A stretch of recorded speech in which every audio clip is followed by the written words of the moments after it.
At 2:17 a.m., the 911 system receives a call dispatchers will later describe as unsettling. Not because of what was said, but because of what wasn't. For nearly 7 seconds, the line is open and silent. No crying, no shouting, just breathing. 911, what's your emergency?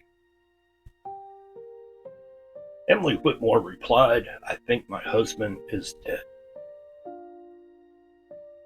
Dispatcher waits for hysteria, but it never comes. Briarwood Drive sits just outside the city limits. Quiet, residential, forgettable in the way suburbs are designed to be. Houses look similar, but not identical. Lawns are kept out of habit, not pride. Porch lights glow softly. Less for security than routine. Neighbors later say nothing woke them that night. No screams, no sirens, till it was already over. When patrol cars arrived, 2:26 a.m., headlights wash over manicured hedges and parked sedans. The house at 214 Briarwood looks very normal, almost too normal. The front door isn't forced. It's unlocked, but carefully so. Not wide open and not careless. Inside, air smells faintly of citrus cleaner. Floors recently mopped, counters wiped down. A lived-in house that's been reset. Detective Mark Hensley pauses just inside the doorway. In his career, he's learned something simple. Houses tell you what happened before the people do. As he walks down the hallway toward the master bedroom, the smell changes. The metallic scent reaches him before he fully crosses the threshold. Sharp, coppery, heavy. Kind of like warm pennies crushed between wet fingers.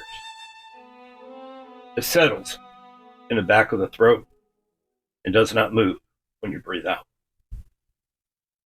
One officer instinctively covers his nose with his sleeve. Officer Hensley doesn't. He already knows. Fresh blood, and a whole lot of it. Daniel Whitmore lies face down beside the bed. His shirt is soaked, dark, stiff where blood has cooled. The carpet beneath him is saturated. Not splashed, not speckled, but filled. Fibers heavy and pressed flat as the liquid spread quickly and without resistance. Crime scene technicians later explained that warm blood exposed to air releases iron, producing that unmistakable metallic copper smell. And 5 stab wounds will do that. 2 to the chest, 2 to the abdomen, 1 deep cut across the neck.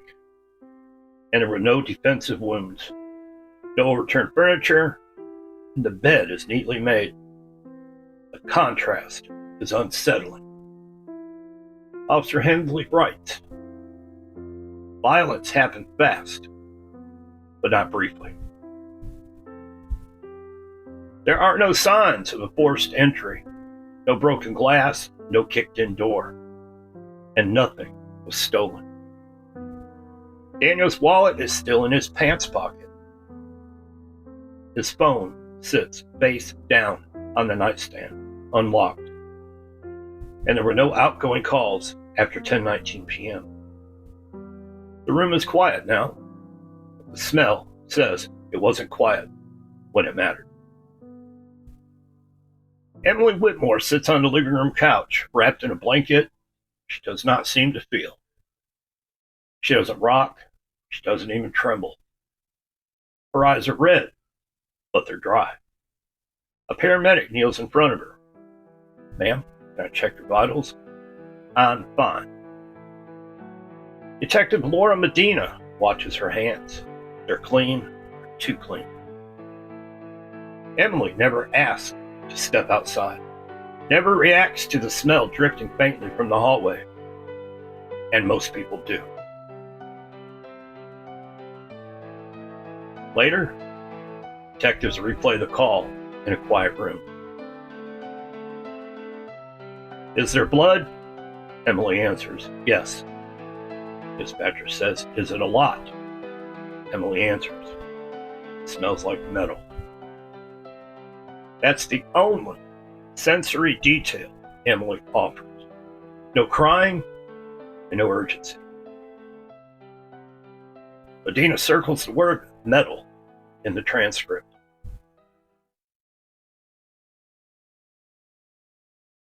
Daniel Whitmore leaves the bar with coworkers at 9:48 p.m. Security cameras show him pulling into his driveway at 10:22 p.m. alone. Medical examiner estimates time of death between 10:45 p.m. and midnight. Emily says she went to bed at 10:30. She claims she heard nothing. 5 stab wounds. Detectives exchange looks. Daniel Whitmore was 41 years old. By most accounts, dependable, quiet, predictable. Friends described him as conflict avoidant, the kind of person who lets problems sit until they rot. Recently, he'd been changing. Coworkers noticed tension, missed calls, and very distracted behavior. 3 days before his death, Daniel contacted a divorce attorney, but he never told Emily. Friends of the couple describe arguments that stayed behind closed doors. Money stress, distance, silence. And 6 months earlier, Daniel had increased his life insurance policy to $750,000. And Emily was the sole beneficiary. Detectives noted, but motive isn't proven, at least not yet. Crime scene text inventory of the kitchen. One knife missing from the block. Not broken, not discarded, just gone. And the dishwasher has been run recently. Officer Hensley writes, people don't clean after accidents. They clean after decisions. Jason Keller had known Daniel since high school. And he owed Daniel $12,000. Cell phone records placed Jason's phone 2 streets away at 11:12 p.m. Jason's story shifts during questioning. He drove, he sat, he thought. And there's a scratch on his arm, but no blood, no fibers, and no knife. Detectives keep in the background, but the evidence doesn't stick. Melissa Crow worked with Daniel, and they were having an affair. Messages recovered from Daniel's phone are intimate, emotional, and desperate. Melissa admits the relationship immediately. She cries during her interview, openly, messily. Detective Medina later says, real guilt leaks, doesn't stay contained. Melissa never placed herself near the house. The medical examiner confirms first wound was non-lethal, but the subsequent wounds delivered while the victim was already down, and the angle suggests the attacker stood very close. In a controlled force, not a frenzy. And the medical examiner also added, this wasn't just anger. This was follow-through. Weeks later, a lab analyst calls. Microscopic blood spatter found on Emily's pajama sleeve.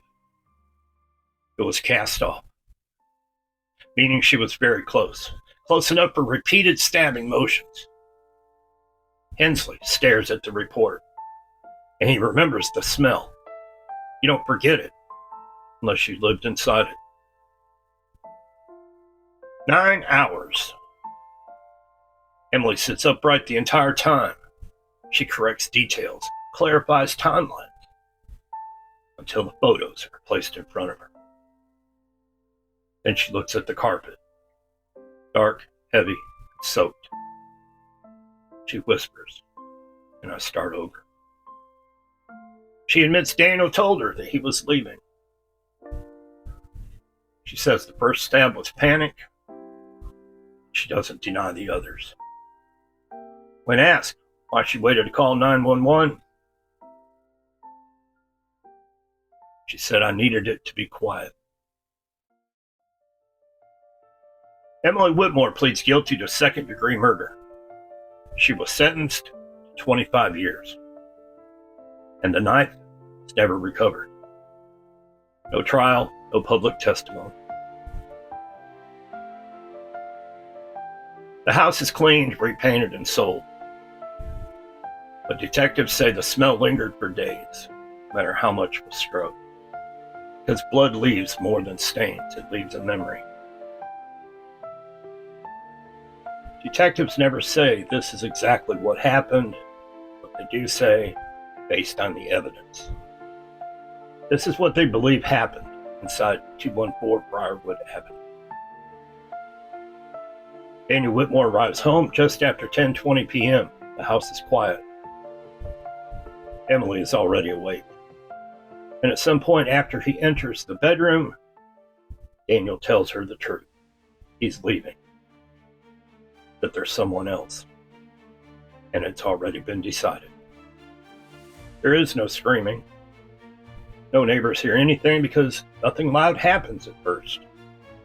Detectives believe Emily goes to the kitchen. She doesn't grab the nearest knife. She actually selected one. When she returns to the bedroom, Daniel is either sitting or standing close to the bed. First stab was not fatal. Medical examiners believe it was quick, clumsy, and panic more than precision. Daniel collapses. But that's when it changes. The remaining wounds are delivered after he's down. Close range, controlled, no hesitation. Each movement sends blood into the air. Microscopic droplets landing on fabric, skin, and the room itself. And that's when the smell begins. Metallic, coppery, and very thick. Detectives believe Emily stands there afterward, long enough for the room to fill with it, long enough to understand what she has done. But she doesn't call 911. Not yet. She cleans. Runs the dishwasher. Wipes down the surface. Changes nothing in the bedroom except what can't be seen. And then she waits. When she finally makes the call at 2:17 a.m., Daniel has been dead for hours. Her voice is calm because the moment for panic is already passed. The violence is over. All that's left is silence. And the smell that never really leaves.